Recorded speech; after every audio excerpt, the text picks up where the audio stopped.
பூமியில பரிசுத்தம், உண்மை, நீதி, நியாயம் இதெல்லாம் எப்ப நமக்குள்ள வரும் அப்படின்னு கேட்டீங்கன்னா, நீங்கள் நானும் அடிமைத்தனம் இல்லாம எப்ப இருக்குமோ அப்பதான் நமக்குள்ள இதெல்லாம் வரும்.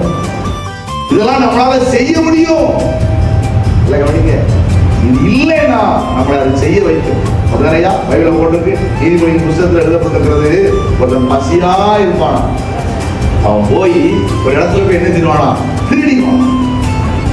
அவன் சொல்றான், ஆண்டவரே நான் தரித்திரப்பட்டு திருடி உங்களுடைய நாமத்தை வீதியில என்ன செய்யாமலும். இவனுக்கு இப்ப என்னன்னு கேட்டீங்கன்னா, பசிக்கு. எல்லாரும் சொல்லுவாங்க பசிக்கு தனையா திருடுனா இவனை என்ன செஞ்சிருங்க, யோசிச்சு பாருங்க எவ்வளவு பெரிய ஒரு ஆசீர்வாதம். அப்படிதானே, பசிக்கு திருநவனை போய் யாராவது தண்டிப்பாங்களா, போன்றுவாங்களா. ஆனா அதுவே அதுக்கப்புறம் இனிமே அவனுக்கு என்ன ஆயிருமா, உங்களுக்கு என்ன ஆயிடுவான், அதுவே அவனுக்கு தொழிலாயிடும். ஏன்னா உடல் வலிக்காம வேர்வை சிந்தாம பலன் அனுபவிச்சுட்டா வந்தீங்களா.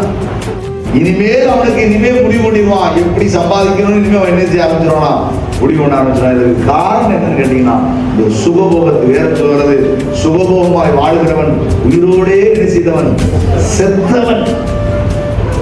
ஆமா, கர்த்தருக்கு ஸ்தோத்திரம். நீங்கள் நானும் பிரயாசப்படாம உங்களுக்கு எனக்கு பலன் என்ன செய்யக்கூடாது அப்படின்னு ஆண்டவர்கிட்ட கேட்க பவுல் சொல்றாரு, விசுவாசத்தினால் வராத அனைத்து என்னது, ஆண்டவர்கிட்ட விசுவாசிக்கணும், நான் ஜெபம் பண்ணணும், நான் காத்து கிடக்கணும், நான் உபவாசம் பண்ணணும், நான் போராடணும், போராடி எனக்கு ஜெயம் கிடைக்கணும், நான் போராடி நான் வெற்றியை பெறணும், போராடி நான் ஆசீர்வதிக்கப்படணும்.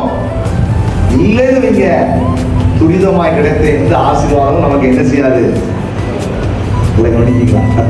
அதனால உங்களுக்கு எனக்கு தெரியணும் என்ன தெரியுமா, எதற்கும் நான் அடிமையாகாம இருக்கணுங்கிறத நல்ல முடிவு.